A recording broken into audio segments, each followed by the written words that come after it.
tardes a los amigos del canal. Yo les había mencionado anteriormente que aparte del video de fisuración que habíamos visto, en el cual habíamos planteado los conceptos básicos del tema y diferentes enfoques para el control de la fisuración según basados en comité ASI y en expresiones que surgen de ensayos, íbamos a ver un video adicional con el enfoque de otras normativas para ampliar un poco la idea y tener una visión más amplia.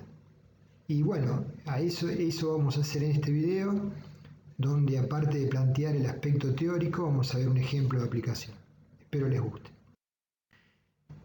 Como hablamos, la verificación de los estados límites últimos con los métodos actuales de diseño no resulta suficiente para asegurar que la estructura tenga una prestación adecuada para el nivel de cargas de uso de servicio.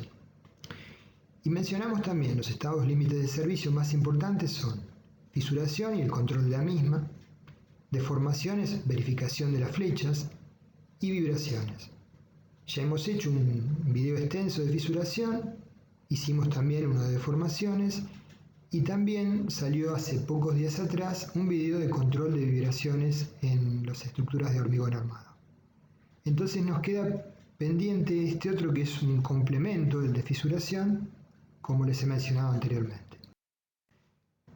Las fisuras, ya habíamos hablado, afectan la estructura desde diferentes aspectos. Una es el aspecto de la durabilidad, la corrosión, por ejemplo. Otra es el aspecto de la funcionabilidad, por ejemplo en tanques de agua, fisuras de mayores a 0,30 milímetros puede hacer que se pierda la estanqueidad.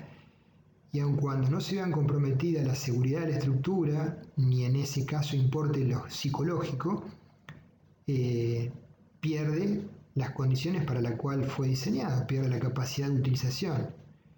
Y la tercera es el impacto psicológico, que es evidentemente mucho más importante en edificios públicos, edificios de departamentos, edificios de oficinas, cuando el usuario aprecia fisuras que le generan inquietud y la duda sobre si algo muy malo está a punto de pasar. En términos usuales, para estructuras convencionales hablábamos que un valor característico de fisuras no deseable de sobrepasar es 0,30 milímetros. Las fisuras en el estado endurecido se pueden producir por diferentes motivos. Cuando veamos la clase de durabilidad vamos a ver el enfoque más amplio del tema y vamos a ver fisuras en estado fresco y en estado endurecido, y solamente vamos a mencionar principalmente vamos a hablar de las que no están generadas por cargas.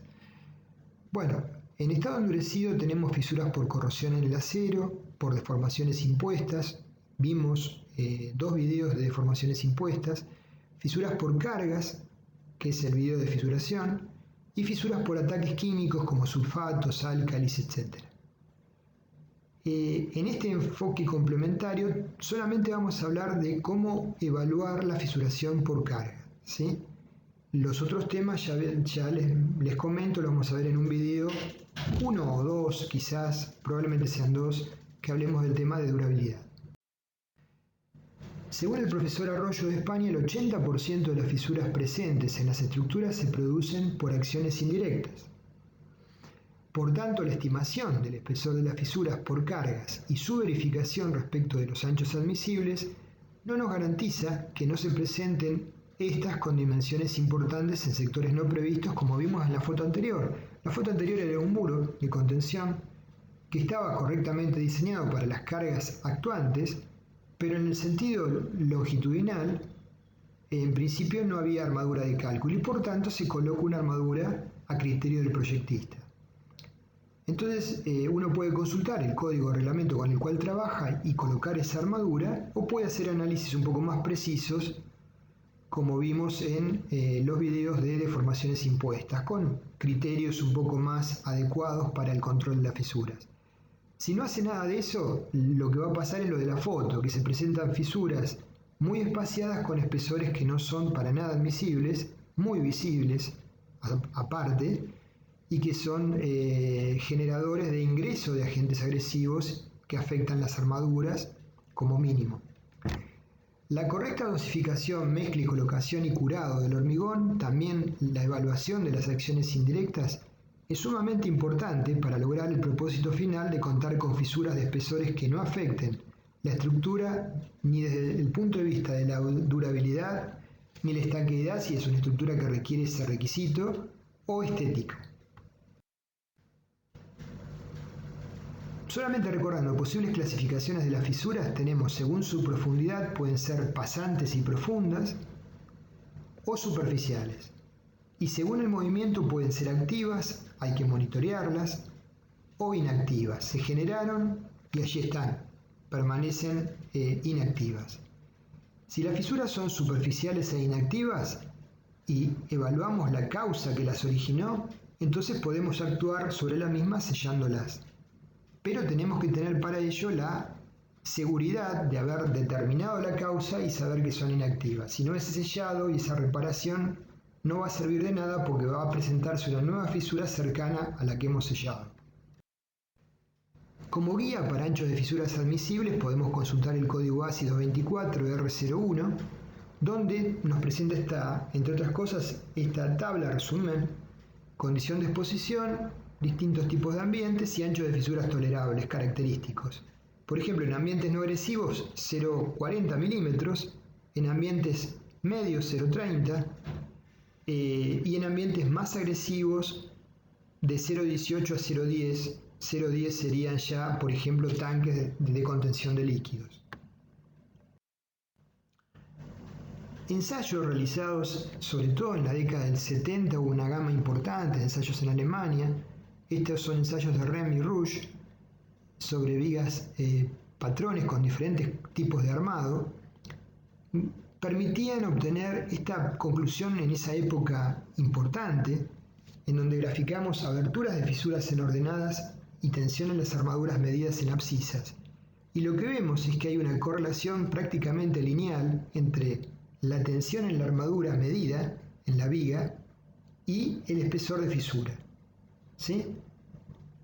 Entonces, la influencia del nivel de tensiones en la armadura bajo el nivel de cargas de servicio en las zonas fisuradas es una variable que habíamos visto en su momento que era sumamente importante para definir el espesor potencial.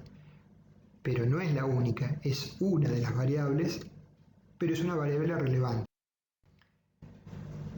Vamos a ver como una alternativa a los criterios que vimos en el otro video, el criterio de la norma española de hormigón estructural del 2008 para el control del estado límite de fisuración por tracción.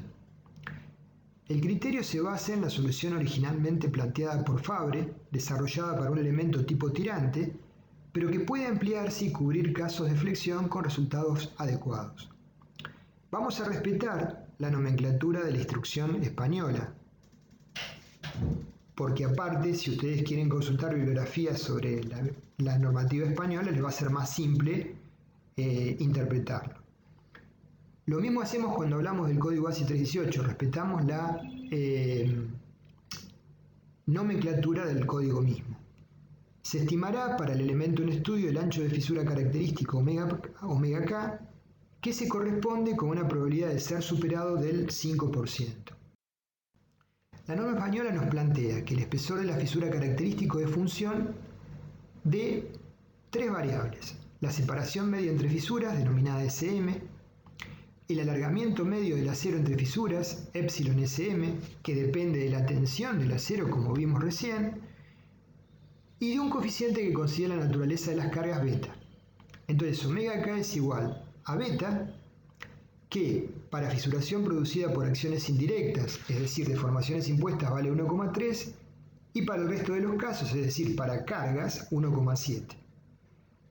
Beta por SM por epsilon SM menor o igual que omega máximo.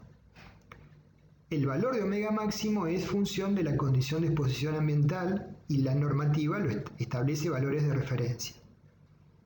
Lo que nos queda entonces para aplicar esta expresión es evaluar cómo determinamos SM, separación media entre fisuras, y cómo determinamos epsilon SM alargamiento medio del acero entre fisuras. La definición del alargamiento medio del acero entre fisuras tiene la expresión que vemos, parece compleja pero no lo es. Epsilon SM es el alargamiento medio de las armaduras teniendo en cuenta la colaboración del hormigón entre fisuras. ¿Cómo se tiene en cuenta? A través del corchete. Epsilon SM es la tensión Fs del acero sobre el módulo de elasticidad. Ahí no tendríamos en cuenta la colaboración del hormigón por 1 menos un coeficiente K2, que veremos qué representa y cómo lo obtenemos, por FSR sobre Fs, donde FSR es la tensión de la armadura en estado 2 para el nivel de cargas que produce la fisura, y Fs es la tensión de la armadura para el estado de cargas que se verifica la fisuración en estado 2, al cuadrado. Mayor o igual que 0,40 por Fs sobre epsilon s. Entonces, la elongación en el acero Fs sobre epsilon s se multiplica por el término entre corchetes, que reduce ese valor en función de la colaboración del hormigón entre fisuras para plantearnos una situación más real. Acá podemos ver que la tensión Fs2 es máxima en correspondencia con las fisuras y en la medida que nos alejamos de la misma disminuye. Entonces lo que nos interesa a nosotros es el valor epsilon sm, el valor medio, no el pico de tensiones en correspondencia con la fisura, porque es el representativo para determinar el espesor. El término entre corchetes entonces representa, como dijimos, la colaboración del hormigón traccionado entre fisuras. El coeficiente K2 vale 1 para cargas instantáneas no repetidas y 0,5 para cargas de larga duración, como son la mayoría de las cargas en las estructuras reales. Planteada la ecuación para una viga rectangular, tenemos que M crítico sería el momento que produce la fisuración en la pieza, lo vimos en flexión, y M es el momento flector para el cual se desea calcular el ancho de fisuras. Esto si lo planteamos para evaluar ancho de fisuras en vigas, a flexión. Si M es menor que M crítico, epsilon sm es 0, porque está en estado 1 la viga, no se ha fisurado. ¿Cuánto vale M crítico? M crítico, la normativa dice, es igual a FR por omega, donde omega es el módulo resistente de la sección, dato conocido para una sección rectangular, B por h cuadrado sobre 6, B es el ancho y h la altura. ¿Cómo calculamos M crítico en estado 2? M crítico es FSR por la sección de armadura por el brazo de palanca interno Z. O bien, Z lo podemos expresar como un coeficiente KZ por la altura útil D, donde el coeficiente KZ varía de 0,9 a 0,8 en función del tipo de sección que tengamos. FSR entonces, igualando la ecuación 1 con 2, podemos despejar el valor de FSR como FR, que es la tensión de rotura de atracción por flexión del hormigón, que ahora vamos a ver cómo la define la normativa, por el módulo resistente omega dividido KZ por D por AS. Reemplazando, si reemplazamos a KZ como 0,9D, nos queda FSR es el módulo resistente B por h cuadrado sobre 6 por FR, resistencia de atracción del hormigón en flexión, sobre 0,9D, que sería Z, por AS, que es la armadura. ¿Cómo definimos el valor de FR? El valor de FR, la normativa española lo define como 1,6 menos H, que es la altura de la viga, sobre 1000, por la resistencia FCTM, me trabuqué, es la resistencia media de atracción del hormigón, que ahora veremos cómo la podemos evaluar. Entonces, nuevamente planteamos la expresión, y esta expresión que nos dice que para vigas de determinada altura mayores a 1 metro, la resistencia a atracción potencial del hormigón se va a reducir, ¿sí? Básicamente nos expresa eso, en función de ensayos. Está expresada FR en megapascales, H en milímetros, y FCTM es la resistencia media de atracción del hormigón evaluada en forma indirecta a través de la resistencia a compresión F'CK elevada a la 2 tercios multiplicada por 0,3 en megapascales. Podemos hacer ensayos a atracción, ya vimos en la clase de resistencia de materiales que hay por lo menos 3 variantes, pero es más práctico obtenerlo a través de la resistencia a compresión en probetas, por ejemplo, cilíndricas, no importa, el tipo de probeta depende de la normativa. ¿Cómo determinamos la separación media entre fisuras? La otra variable, SM. Bueno, fíjense, asusta un poquito la expresión, es 12 por C más 0,20 de S más 0,40 de un coeficiente K1 por phi sobre ρ sub R. Ahora vamos a ver qué significa esos términos. Fíjese al diámetro de la barra en milímetros, SM es la separación media entre fisuras en milímetros, C es el espesor del recubrimiento adoptado en milímetros y S es la distancia entre eje de barras que hemos definido nosotros, por ejemplo en una losa Fidel 10 cada 12 centímetros, sería 120 porque es en milímetros. K1 es un coeficiente que depende de la distribución de tensiones de tracción en la sección del elemento. Para flexión simple vale 0,125, ¿sí? Y en términos generales vale K1 igual a epsilon 1 más epsilon 2 sobre 8 veces epsilon 1, donde epsilon 1 es la deformación máxima de tracción y ese epsilon 2 es la deformación mínima de tracción.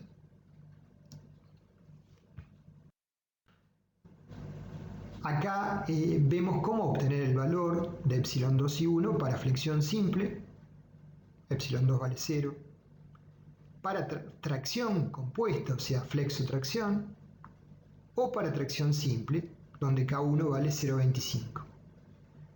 Entonces, gráficamente, esto lo podemos aplicar a vigas, a columnas flexotraccionadas, o tensores solicitados a flexión y tracción, o a tensores solicitados a tracción simple.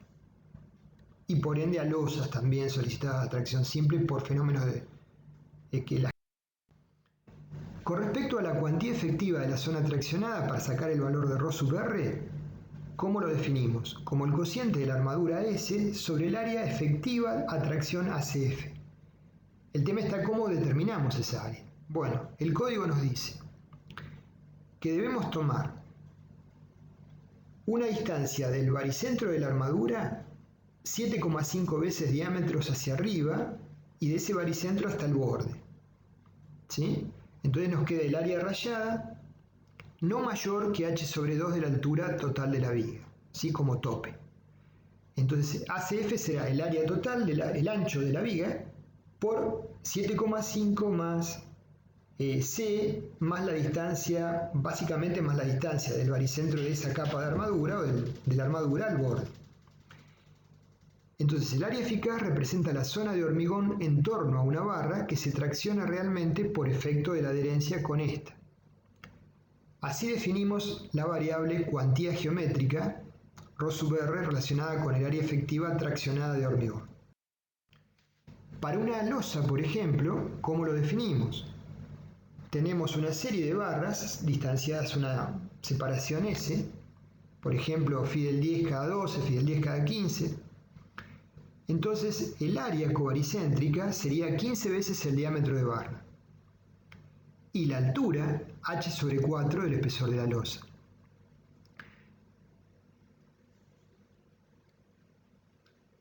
En la expresión, entonces, el tercero de los términos tiene en cuenta la adherencia, el primero el factor de recubrimiento, C, y el segundo la separación entre armaduras, S. Esto a fin de extender su aplicabilidad tanto a vigas como a losas, ¿sí? O vigas de alma ancha. Entonces, la expresión de separación media intervienen, como vimos, esta serie de variables que hacen que la expresión final tenga una buena concordancia con los resultados de ensayos. En resumen, omega k es igual a beta por la separación media por la elongación media menor, y de esa forma hay que controlar con el omega máximo.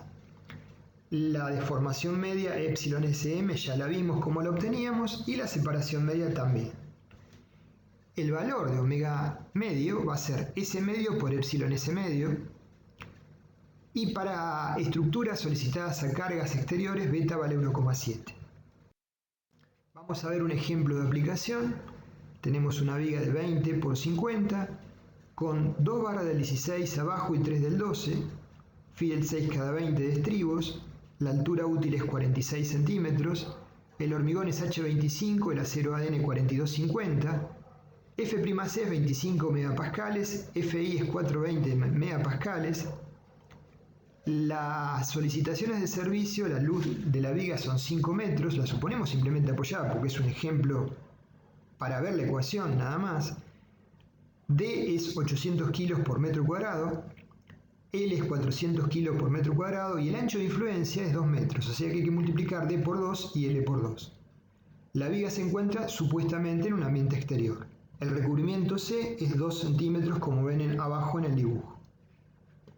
Con estos datos vamos a aplicar las ecuaciones de la normativa española.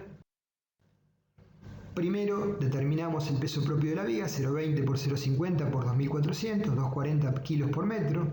Determinamos el máximo nivel de cargas de servicio, QS es D más L, considerando que D es 1.600 y L es 800 kilos por metro por la zona de influencia. QS es 26,40 kN. Acá los mareé porque es medio de unidades, pero bueno, discúlpenme. Y MS, tomado como en momento en viga simplemente apoyada, es Q por S, QS por L cuadrado sobre 8, es 82,50 kN.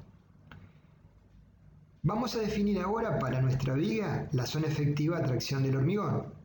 El recubrimiento es C más dBr, es 2,6 centímetros. Al baricentro de la armadura sería 6. Y para arriba 7,5 veces el diámetro sería 0,12.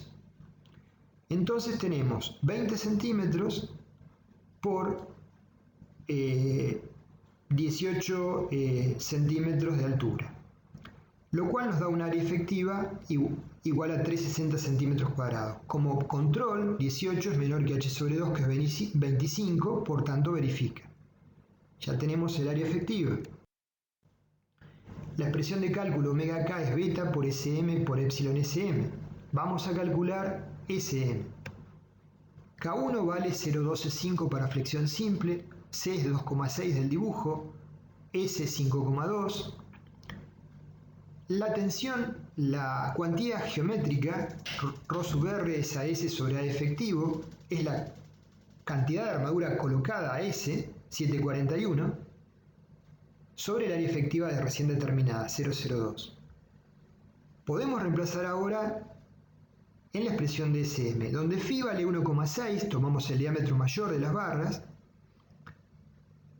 y todos son datos entonces conocidos. La separación media me da 10,24 centímetros. Tenemos que determinar ahora epsilon Sm.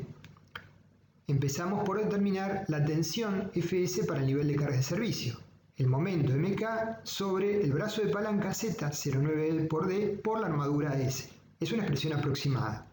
Por la conversión de unidades 1 sobre 1000 para que nos den megapascales. La tensión me da 268,9 megapascales. La resistencia media de tracción era 0,30 de F'Ck a la 2 tercios, que da 2,28 megapascales. Y por ende podemos reemplazar para obtener la resistencia Fr igual a 1,6 por H sobre 1000 por Fctm. Reemplazando términos nos da 2,51 megapascales la resistencia media a tracción por flexión. Determinamos la tensión FSR, que es la tensión en las armaduras para el nivel de cargas que produce la fisura. Entonces, reemplazando, nos queda 68,18 megapascales. K2, el coeficiente es 0,5 porque se supone que son cargas de larga duración, naturalmente, cuando menos el peso propio lo es, y parte de la sobrecarga. Ahora calculamos el valor de epsilon Sm con la expresión que vimos, todos son datos, nos da 1,2 por 10 a la menos 3, que es mayor que 0,40 por Fs sobre epsilon S.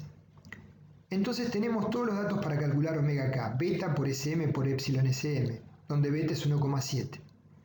Nos da 0,21 milímetros, que es menor que 0,30 milímetros para esta situación de uso de la viga. Por lo tanto, yo los invito a que ustedes apliquen la expresión de Jersey-Lutz que vimos en el video de verificación o la otra expresión que vimos alternativa. Y y vean y comparen, las tres expresiones van a arrojar diferentes valores de cálculo de la fisura potencial. Pero bueno, hay una dispersión importante en los resultados de los ensayos también, pero las tres son adecuadas para el control de las mismas. Esta es una buena expresión. ¿Y por qué mezclo las cosas? No mezclo los códigos. Esta es una herramienta alternativa. Ante la falta en el código ASCII 318 no existe ninguna expresión que nos permita calcular espesores de fisura, entonces ¿por qué no puedo tomar una expresión que esté desarrollada por otro código, respetando integralmente la forma de hacerlo, y evaluar ese valor? ¿Sí? Es algo perfectamente factible. Bueno, gracias por su atención. Aquellos que no se hayan suscrito al canal, estaría bueno que lo hagan. Y saludos a todos, nos veremos.